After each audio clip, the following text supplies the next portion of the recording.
apa kabar semuanya? Selamat datang kembali di channel Dika Yosune bersama dengan saya Evangelis Filituk. Terus dukung channel ini dengan cara like, share, dan subscribe karena channel ini secara konsisten memberitakan kebenaran kepada Anda tanpa kompromi, ya. Dan hari ini kita mau bicara tentang topik yang sangat penting dan akan dikaitkan dengan pengajaran seseorang, Pak Erastus Sabdono. Kalau Anda masih ingat bahwa ya, beberapa tahun yang lalu beliau mengambil satu keputusan yang cukup berani dan luar biasa, ya, luar biasa karena dia mengambil satu keputusan keluar dari satu sinode yang cukup besar, kemudian akhirnya dia membangun satu sinode yang baru. Dan ada satu alasan yang cukup unik menurut saya kenapa beliau keluar dari sinode tersebut, yaitu alasannya adalah karena menurut dia intinya adalah dia menemukan pengetahuan kebenarannya semakin bertambah dan kemungkinan tidak sama lagi dengan pengajaran yang diajarkan oleh sinode dia sebelumnya. Tetapi yang terjadi apa? Dia mendapatkan pengetahuan yang baru menurut dia, bukan pengetahuan yang baru, pengetahuannya bertambah dalam hal kebenaran, dalam hal pengetahuan Alkitab. Tetapi apa yang terjadi? Ternyata yang terjadi adalah Pak Erastus Sabdono semakin menyimpang, saudara-saudara, dan penyimpangannya sangat jauh.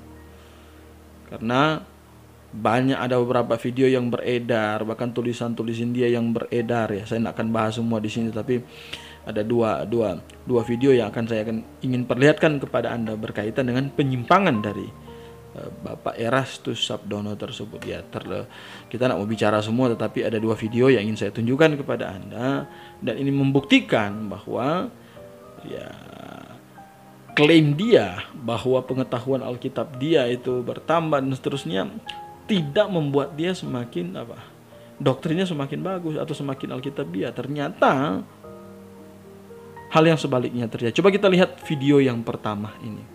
Kesannya apa yang saya ajarkan ini seperti menurunkan derajat Yesus. Ngerti? Kesannya diturunkan. Faktanya memang Tuhan Yesus itu tidak sederajat dengan Bapa, itu kuncinya di situ.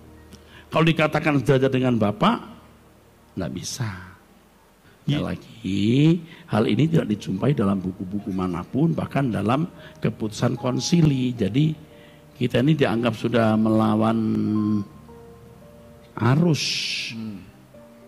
Tapi kalau Bapa dipanggil Tuhan, maka ia adalah Tuhan besar. Kalau Bapa disebut Tuhan, dia itu Tuhan besar. Yesus adalah Tuhan. Dalam hal ini bisa dikatakan bahwa Bapa itu major dan anak tunggal Bapa adalah minor. Itulah sebabnya ada sebutan dalam kasanah teologi, major God and minor God. Minor God. Ada major God, ada minor God. Ada Allah yang mayor, yang utama, ada Allah yang... Oke. Nah, itu video pertama. Dia sedang membahas tentang keilahian Kristus, tentang Yesus Kristus itu siapa. Dan tentu saya tidak akan memperlihatkan video panjangnya karena memang saya dalam channel YouTube saya, ya, kalau untuk yang seperti ini ya durasinya sangat singkat, sengaja saya buat sangat singkat. Dan di situ intinya Erastus mau mengajarkan bahwa dalam pernyataannya sendiri dia berkata bahwa kesannya saya membuat derajat Kristus itu dengan Bapa tidak sama, artinya Kristus lebih rendah dari Bapa, dan dia berkata bahwa faktanya memang begitu, dan ini sangat mengagetkan. Bahkan dalam akhir dari video itu ada potongan video selanjutnya dikatakan bahwa Allah Bapa adalah Allah yang mayor dan Yesus Kristus adalah Allah yang minor. Waduh, ini adalah satu pengajaran yang sangat-sangat berbahaya. Secara langsung Erastus Sabdono mengklaim bahwa Kristus dengan Allah Bapa itu tidak setara. Tetapi apa yang dikatakan oleh Alkitab? Satu contoh ayat saja dalam Yohanes pasal yang ke-10 ayat yang ke-30, di situ firman Tuhan berkata, dan Tuhan Yesus mengklaim bahwa Dia dan Bapa adalah satu. Satu dalam hal apa, Saudara? Itu adalah satu dalam hal eksistensi, satu dalam hal keilahian, dan mereka tidak berbeda satu dengan yang lain dalam hal eksistensi. Dan ini Tuhan Yesus ngomong sendiri pada waktu apa? Pada waktu Dia di dunia. Kalau Pak Erastus mengajarkan bahwa Yesus Kristus lebih rendah daripada Allah Bapa, ini adalah kesesatan yang luar biasa. Dan Anda tahu bahwa dalam Kristen ada berapa bidat-bidat yang memegang doktrin ini bahwa Yesus adalah Allah minor, sedangkan Allah Bapa adalah Allah mayor, atau Yesus adalah little God, sedangkan Allah Bapa adalah Tuhan yang besar, dan seterusnya. Dan itu membuat mereka tidak setara. Dan siapa yang mengajarkan itu? Ya, salah satu contohnya adalah saksi Yehova. Masa pengetahuan bertambah tetapi semakin sesat, Pak Erastus? Apa bedanya pengajaran ini dengan saksi Yehova? Dan ini sangat berbahaya. Yesus Kristus dan Allah Bapa adalah setara. Setara dalam hal eksistensi. Mereka adalah Allah yang sama-sama menciptakan langit dan bumi. Mereka adalah Tuhan yang sama-sama terlibat di dalam keselamatan dan banyak hal dalam kehidupan manusia. Kalau kita merendahkan yang satu dan meninggikan yang satu, nah ini bahaya, dan itu tidak diajarkan oleh Alkitab. Kemudian ini yang kedua. Jadi pengajaran ini sama dengan pengajaran saksi Yehova. Jadi Pak Erastus, dalam hal ini Anda sangat menyimpang dan ini sudah merupakan kesesatan. Kemudian yang kedua, coba kita lihat video yang kedua. Pengertian keselamatan bagi orang percaya dan keselamatan bagi orang non-Kristen itu beda, ya.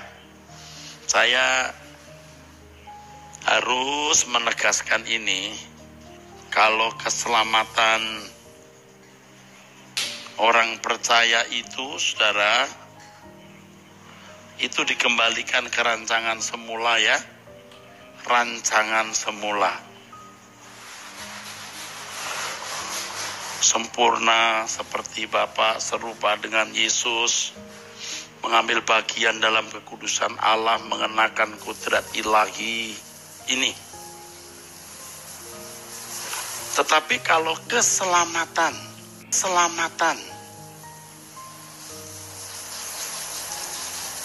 di luar Kristen,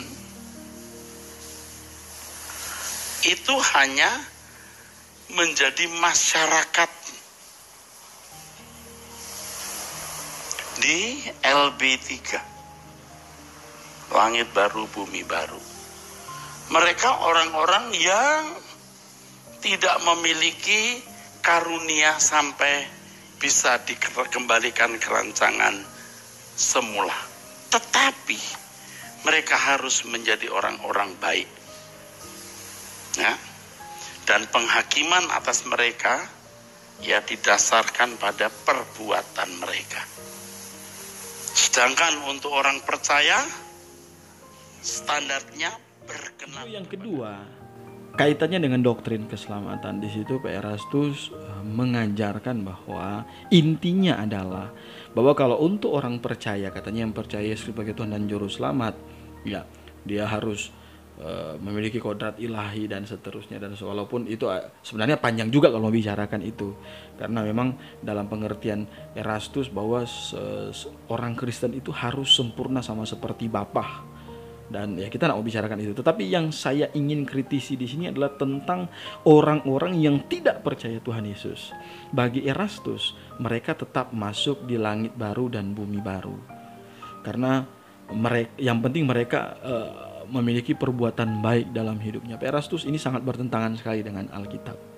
Yang pertama, syarat untuk masuk ke langit baru dan bumi baru adalah nama mereka yang tercatat dalam kitab kehidupan, yaitu mereka yang sudah diselamatkan. Artinya kalau orang belum diselamatkan walaupun perbuatannya baik, itu tidak mungkin masuk di tempat itu, karena langit baru dan bumi baru ya adalah surga itu sendiri.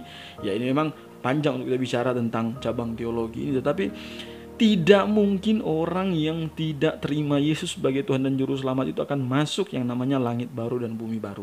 Sebaik apapun dia, kalau dia tidak bertobat dan percaya. Dan ini merupakan satu penyimpangan yang luar biasa jelasnya dari seorang Erastus Sabdono, yang katanya pengetahuannya bertambah, tetapi ternyata dia semakin menyimpang dari kebenaran firman Tuhan. Dan sangat disesalkan sekali bagaimana orang-orang seperti ini mengajarkan Injil yang palsu, Injil yang salah, Injil yang lain. Dan banyak orang tidak sadar akan hal itu. Bagaimanapun juga, kata Alkitab bahwa semua manusia adalah manusia berdosa. Ya, ketika dia lahir, dia sudah punya posisi sebagai manusia berdosa dan akan terus bertumbuh dalam pikiran dan kerohanian sebagai manusia berdosa, kecuali nanti dia bertobat dan percaya terima Tuhan Yesus Kristus. Dan kalau orang tidak pernah bertobat dan percaya terima Tuhan Yesus Kristus, tidak akan mungkin masuk langit baru dan bumi baru. Dan mungkin memang nanti dia setahu saya ya, dia akan kelompokkan bahwa ini orang yang tidak pernah mendengarkan Injil namun hidupnya baik, dan dia akan masukkan ke masalah keadilan Tuhan. Ingat bahwa keadilan Tuhan adalah ketika dia menyediakan jalan keselamatan. Kalau ada orang yang tidak pernah dengar Injil kemudian hidupnya baik, ya tetap dia tidak mungkin masuk surga, tidak mungkin masuk langit baru dan bumi baru. Dia pasti akan masuk neraka sesuai dengan kebenaran firman Tuhan. Hanya yang percaya yang masuk surga. Karena ya kalau kita mau bicara keadilan Tuhan, kita tidak bisa lihat dari sudut pandang manusia. Keadilan Tuhan itu harus dilihat dari sudut pandang Tuhan itu sendiri. Apa adilnya Tuhan? Ketika ada jalan keselamatan. Keadilan Tuhan ketika Tuhan Yesus mati di atas kayu salib dan menanggung dosa-dosa manusia. Jadi kalau Anda mengajarkan ada orang yang tidak percaya Yesus tetapi bisa masuk langit baru dan bumi baru, itu sangat bertentangan dalam Alkitab. Tuhan Yesus pernah berkata, tidak ada seorang pun yang dapat datang kepada Bapa kalau tidak melalui aku. Yohanes 14 ayat 6. Kisah Rasul pasalnya yang keempat ayat 12. Di bawah kolong langit ini tidak ada nama lain selain di dalam Tuhan Yesus semua orang bisa diselamatkan. Jadi harus lewat Yesus. Ini doktrin apa? Dengan bermodalkan berbuat baik kemudian orang bisa masuk langit baru dan bumi baru. Sudah jelas ini adalah kesesatan. Jadi kesesatan yang pertama, Anda tidak percaya kesetaraan antara Kristus dengan Bapa, dan itu sangat-sangat sesat. Dan kesesatan yang kedua, Anda percaya bahwa orang yang tidak percaya Yesus bisa masuk langit baru dan bumi baru atau bisa diselamatkan, dan itu juga adalah doktrin yang sangat sesat. Bersama dengan saya Evangelis Filituk.